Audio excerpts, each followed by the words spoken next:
celebrating Deltona's diverse population. Coming up next.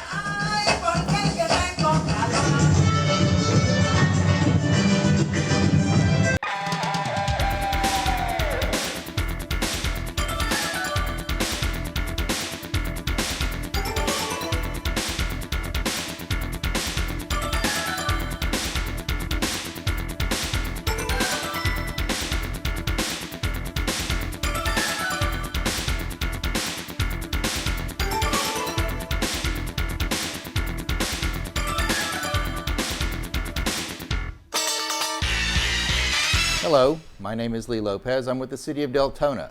The City of Deltona has a diverse population made up of many cultures and ethnicities. Coming up, we're going to be celebrating all of these diverse populations with Festivals of Nations. My guest today is Steve Moore with the Parks Department, our Parks Director. Now, Steve, Festival of Nations, how did this idea come about? Well, it's several ways that the idea came about. First of all, the City Commission wanted to have a new event, and they recognize there is a lot of diverse population in Deltona. So they said during the budget process that they would give me some money to put in our account, so to speak, our budget, and we would celebrate sort of like a multicultural type event. So we've gotten together with several key people from the community who know the organizers that run these events and whatnot, and with the help of those people, we're putting on an event September 19th out at Dewey Boster. Okay, now, why have an event like this that has all the different people, the different ethnicities and cultures in Deltona? Why do something like this? Well, I think it's a couple things. I think it's bringing all the people together. Typically in the past, we've just concentrated on, we have more of a Hispanic population here in Deltona, so the commission thought it'd be worthwhile to bring some of those other people out, and let's get them to come out, and we'll celebrate that each particular nation, their ethnicity as well, their food, what they do from an entertainment standpoint of view, and we thought it'd be a good idea to do that. So we've wrapped our arms around it, and we're involved in the planning process now. Now, you mentioned very briefly, I'm going to ask you again, when and where does the event take place? Well, we're looking to start off at about noon on September 19th. Okay. And the event will go until about 6 o'clock. This is the first year we've done this, so this is a learning process for us. So we've got, we're looking to have food vendors representing different nations. For example, we may have somebody from Germany. We may have somebody from Peru. We're going to have some Latin food. We're going to have some American barbecue. We'll also have some Mexican. We'll have some Asian. And those people will be set up where we usually set up the rest of our vendors for all the rest of our events. And then we'll have entertainment that will be from those nations. In other words, they'll dress up in their colors. They'll come out on the stage. They'll render the salute. And then everybody will be out there watching. And hopefully we'll get a fairly decent crowd. They'll put on a show for, we'll have probably 8 or 9 acts. Somebody will dance. We'll have the German people come in, and they'll do their clogging. Yeah. And they have an Oom-Pah-Pah band. Okay, that sounds pretty good. Which they usually run down at Castleberry. And so we're looking forward to it. I think it's going to be a pretty cool day. And this is going to be at Dewey Boster? Dewey Boster, right there on the stage, right in front of Field 5, 1200 Saxon Boulevard. On September 19th from noon to 6. Okay, now you briefly touched on the way things will be kind of laid out. Like say, when somebody would show up and they pull up into the parking lot, they get into Dewey Boster, what would they typically see first? Well, I think they're going to see some type of a, hopefully they'll see a good crowd. Yeah. And they'll see some vendors. They'll hear some music, because we're going to have a DJ as well on the stage. They'll be playing music and whatnot, and then they'll hear a band, and they'll probably see some police on there too. So hopefully it'll be a good showing. That with the food vendors, would they be lined up on both sides of that crosswalk? When you come from the parking lot and you go up to the pavilion area, is that where you're probably going to put? Yeah, we're going to put the ones that do all the cooking on the cement, and the other ones will probably be not on the side where the playground is. We'll leave that alone, and then we'll work off that other side, which is the field side, across from the bathrooms. Now, you had mentioned that the city is working with a couple of other groups. Could you tell me? Well, we've looked to see who in the community could give us a hand. There's one person in particular that's really been working real hard with me, and that's Maritza Vasquez, and I know you're going to speak with her later on. But she's been involved in doing these type of events, not just here in Deltona. She's also the CEO and the president of HeyGod, but she's also worked with Buddy Dyer downtown in Orlando. Okay. She's been involved with the group up in Jacksonville. She's been involved doing some things in DeLand. So she's got the reputation of pulling off an event like this, or she probably works behind the scenes, so to speak. So she's going to help us. Of course, we've got our staff that's going to work with us and get everything set up. Our inspectors from the fire department, they'll be there along with our health officials. So I think we'll have a pretty good group of people helping us. Now, you'd mentioned the event up in Jacksonville. Is this kind of patterned after that? Yeah, it is, and that's been a very successful event up there over the last, I think it's been about 10 years or so. They actually have a parade, and they have all the colors and everything, and they do it right up there. And we've gotten a lot of good positive feedback. When the commission said they wanted to have a multicultural event, that's where we went to see if we could get some information. And downtown Orlando does a smaller version of the one up in Jacksonville. Oh, okay. I didn't know So that. the fact that we had Maritza helping them, we asked Maritza, who lives here in Deltona, to give us a hand, and she knows where all the talent is. We've got a Peruvian dance group, which will be pretty cool. So, we're excited about it, and we're hopeful that we can have a festive day. Yeah. Okay, that sounds good. Now, if there's a group out there, they want to get involved, they want to, participate with the festival, what's the best way for them to get in touch with you, or will they get in touch with Maritza? Well, they can get in touch with us here at Parks and Recreation in the city, and that's 386-878-8900. And we have already contacted a lot of groups, and actually now that it's on Facebook, a lot of people are contacting Maritza and myself and Wendy. So we pretty much know what we're going to do. We just need help pulling it off. Okay, now that's a good segue. You bring me to another point, because when this is a new event for the city, this isn't something that we've done before, like Spooktacular and the 4th of July, where we already know where all the pieces are and how everything, where everything operates and how it all runs. For a new event like this, can you give me some insight? It's like, what does it take to do something like this, to create an event? Because a lot of times people don't realize there's a lot of work that goes into the event itself that happens way before the event actually happens. Well, yeah, there is a lot of work that happens. Well, first of all, we're right in the middle of football season. Right. So we got to make sure that there's no football games that day. And soccer always plays on Saturdays too as well. So we got to make sure that football and soccer both leave those 2 days off. We also got to take a look at our irrigation schedule and make sure the irrigation doesn't come on, and any other people that we've booked some fields for, that there's nobody out there. Also have to block off all the reservations for the pavilions. Yeah. Because we want to keep those areas free, so people that come to the event can party over in those areas. We've got to make sure all the bathrooms are clean and everything's stocked up. Got to make sure we have available staffing on hand. Got to make sure we have gas for all our vehicles. So everybody needs to know what the setup's going to be, how long it's going to be there, who's going to work. We have to stay on budget. The commission has been very gracious to give us the resources for us to do our job. So we're excited to the fact that hopefully we'll be able to stay on budget with it, which we should.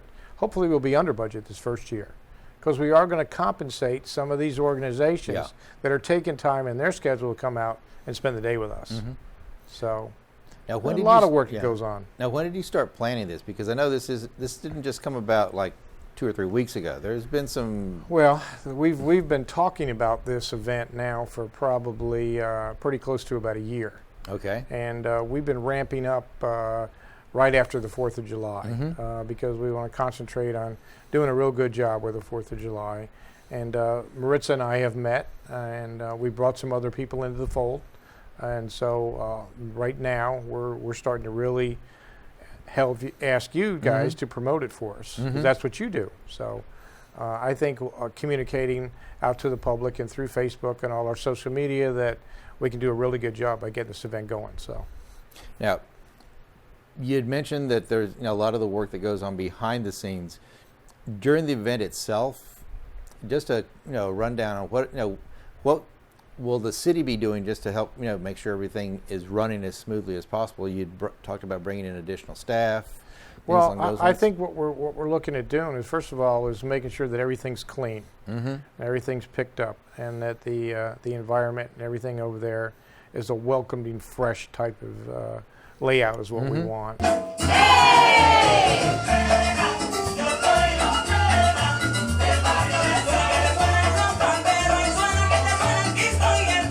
I had the opportunity to speak with Maritza Avila Vasquez with Hey God, the Hispanic American youth group of Deltona, at one of the group's rehearsals, and discuss her role with the Festival of Nations. Well, I'm actually helping the city put it together. This is my background, since I do run a cultural youth organization, and what we do a lot of is different folklore dances, and this is what the city is looking for. They're looking to have something that is going to bring the different nationalities together to exhibit and to perform their cultural dances, and that's my experience, and that's why they called to help, for me to help them. So you're kind of like, I guess, a recruiter. You're helping them find the talent? Yes. I'm reaching out to different organizations. So far, I've been lucky. I've gotten groups from Jacksonville. I've gotten groups from Palm Coast, Orlando, and locally as well. Deltona is a very diverse city, and I was able to get a Philippines group from who are going to be part of the event, and they're really nice group. We performed with them before, Hey God, and so we're really looking forward to it. Now, what are some of the different groups or the cultural identities with the groups that you've already been able to get in touch with? To confirm, okay, so far we've gotten a Mexico de Piel, which is from Jacksonville. It's a Mexican cultural dance group. We've gotten, like I mentioned, the Philippines group, which are actually residents of Deltona. And of course, my group, Hey God, and we've chose to represent Puerto Rico. But of course, we're ready to fill any other spots that we're not able to get groups for. And we have the African group, which is actually their name, the African group. We've also gotten a group from Peru, which is Peru Art. We have a German group. And now we just got confirmed with the group from Panama, from Palm Coast. So I'm waiting on a group who is going to get back to me from Portuguese. So we're hoping that we confirm with them as well. Now, what are some of the challenges, I guess, when it comes to recruiting groups like this? Are people, I don't know, do they feel like that maybe they're not prepared to do something like this? No, actually, that's not even the challenge. The challenge is the date that we're having the festival, only because it's Hispanic Heritage Month, which starts in September 15 and it goes through October 15. So as you can see, a lot of the groups, even the non-Hispanic groups, they like to perform in different festivals that are celebrating Hispanic Heritage Month. Orlando does it, Jacksonville, Palm Coast has their beautiful festival. So we got lucky because I started early in the year, but had I waited a little bit longer, I wouldn't have been able to get them because some of them are already committed to different Hispanic festivals, Hispanic Heritage Month festivals. Okay. Because it sounds like you have a pretty diverse group. Like you said, you have Latino groups, you have a group that represents the German culture. What do you look for when it comes to looking for groups? Is there a size, or is there a difference? What can you bring that's a little bit different? Right.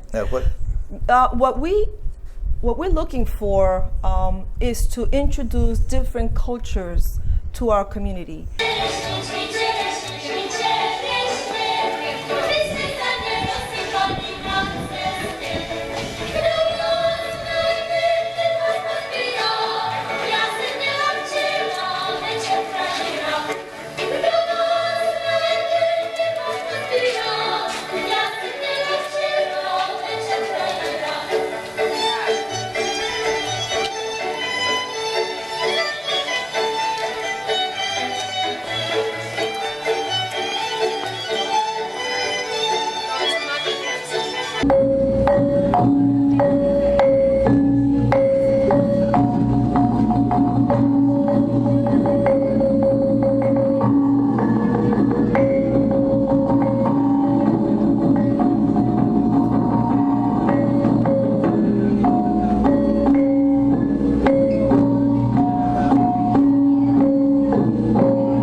about different cultures, and every culture has their own tradition, and they love sharing their traditions with the community. And our goal in Deltona is to show all these different nationalities that are part of our community, part of our county, and share with the audience, the beautiful outfits that they wear, beautiful, colorful outfits as you're going to see in the festival.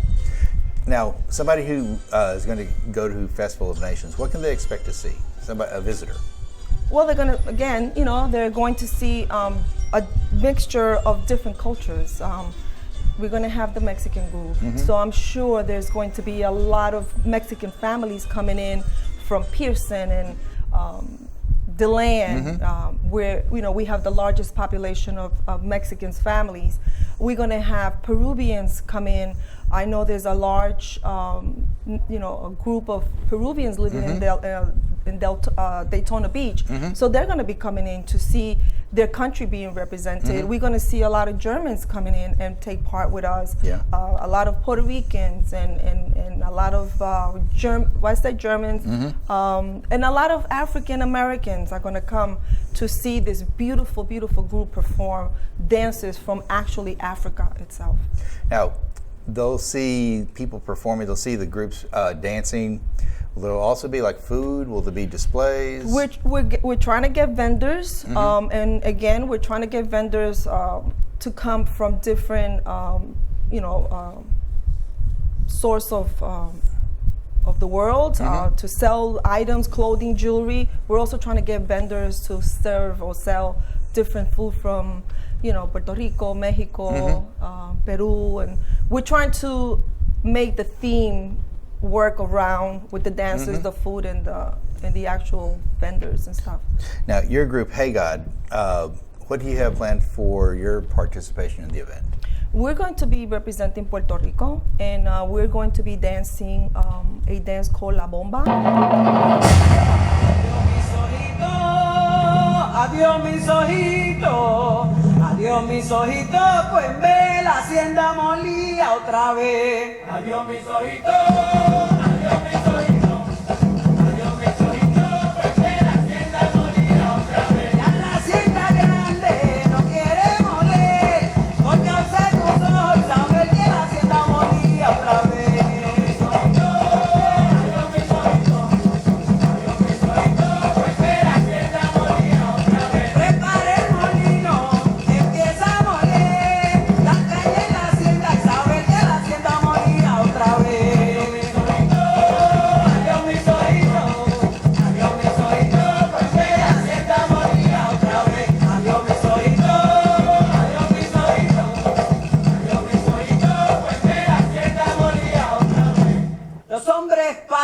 Y sus principios perduran. ¡Bomba puertorriqueña! Estoy buscando un árbol que me dé sombra, que me dé sombra, que me dé sombra. Estoy buscando un árbol que me dé sombra. Ay, porque el que tengo calor a mí me da. Estoy buscando un árbol que me dé sombra. Ay, que me acompañe en mi soledad. Estoy buscando un árbol que me dé sombra.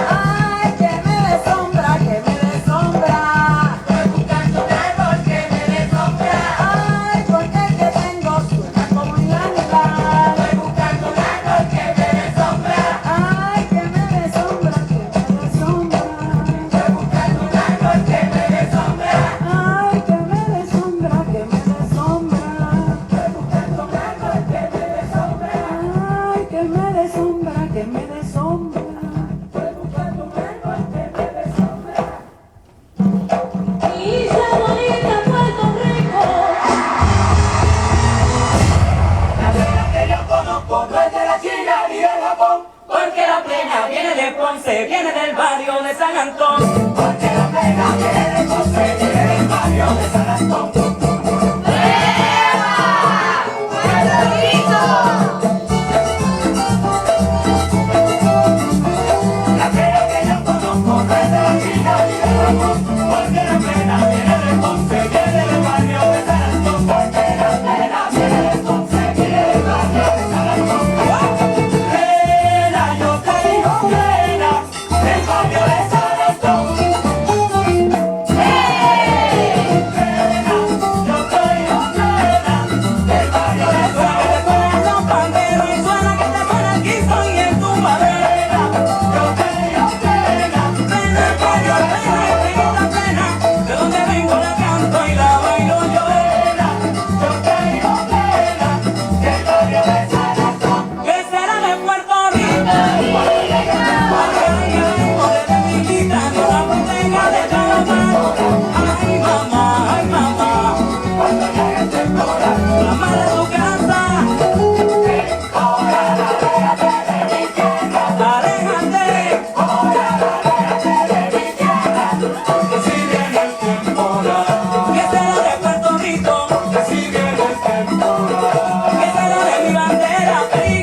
that dance is a mixture of African, Spanish, and English music. It's mostly drums. This song bomba, or this dance bomba, is very well known in Puerto Rico. It's part of our culture, and everybody knows it. Everybody who's Hispanic knows about bomba. It's beautiful. This is what we're teaching the kids right now. We perform it in various different places. We have a teacher who comes here from Orlando and teaches us how to do the proper bomba style. It has a lot of different responsibilities. There's a respect towards the drums. There's a respect towards the person who's playing the drums.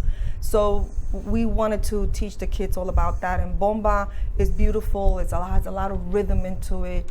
And the most beautiful part about it is that it's young children, young men and women that are doing it. Okay. Now, if there's an organization that is interested in participating, they want to be part of the festival, how do they go about doing that? Who would they contact? Would they reach out to you? Actually, they can reach out to me, or they can reach out directly to the Parks and Recreation of the city of Deltona. We are on Facebook, if they go into the City of Deltona Facebook, they can just contact they can contact us through there, or they have the information. The flyer has my phone number, has my email address, or they can go into the city's website and go into Parks and Recreation and find Steve Moore, who's the director of Parks and Recreation, and email him directly or call him and let him know that they're interested in taking part in this beautiful event that we're going to have for our first time, and hopefully for many years to come in Deltona. Now, you had mentioned that you've done these types of events in different cities. What have you noticed? I mean, how does it benefit the community when you have this type of a multicultural event? It brings everyone more together because I've never seen a dance from Portugal. And now I'm going to see it for the first time. So going forward, whenever I have a function, I'm going to reach out to them because I want them to come back and be part of our events. And it's mostly learning about different cultures. I honestly believe that the more you know about different cultures, the more you get to understand the differences, because we have a large population called Hispanics, but we're not all alike. We have different tastes of food. We have different ways of music, and if you're gonna see that, we're gonna have I think it's 3 or 4 Hispanic groups dancing, but their dancing is totally different than our dancing, and their clothings are totally different. And and it's funny because Puerto Ricanos like to be called Boricuas. Because Puerto Rico, the actual Boricua, name of Puerto Rico was Borinquen. That was the Taino name. So, you will hear people calling themselves Boricua, Viva Boricua, whatever. And we just went through this a while back because they were asking me, what do you consider yourself, Hispanic? And I said, no, I don't consider myself Hispanic. And they were like, Latina? No, I consider myself Caribeña because I'm Puerto Rican. I was born in Puerto Rico, and Puerto Rico is part of the Caribbean islands. So in actuality, the proper thing is we're Caribbeans, from Puerto Rico. But because of the census, we were put in all in this box. The lady, my daughter's neighbor, likes to be called Chicana. She doesn't want to be called Latina or Spanish. She's a Chicana, according to her. And that's more Southwest. That's Texas. That's somewhat New Mexico, somewhat Arizona. Exactly. California. Right. In New Mexico, they're very very old-fashioned Mexican families. They follow the Christmas tradition from Mexico, and they're not Mexico, they're Mexico. So that's another thing that I learned how to pronounce Mexico the proper way. It was Mexico, and I also learned that it's not even spelled M-E-X-I-C-O, it's M-E-J-I-C-O. So, and this is what this festival is all about. We learn the proper traditions, the proper ways that is carried in the different countries. I think having this type of events in your city it's wonderful. It's a plus. It helps people see what other cultures are all about, learn about other cultures, and more important is to how to respect other cultures, because we're really not that much different. And if your group is interested in participating in Festival of Nations, this is the contact information.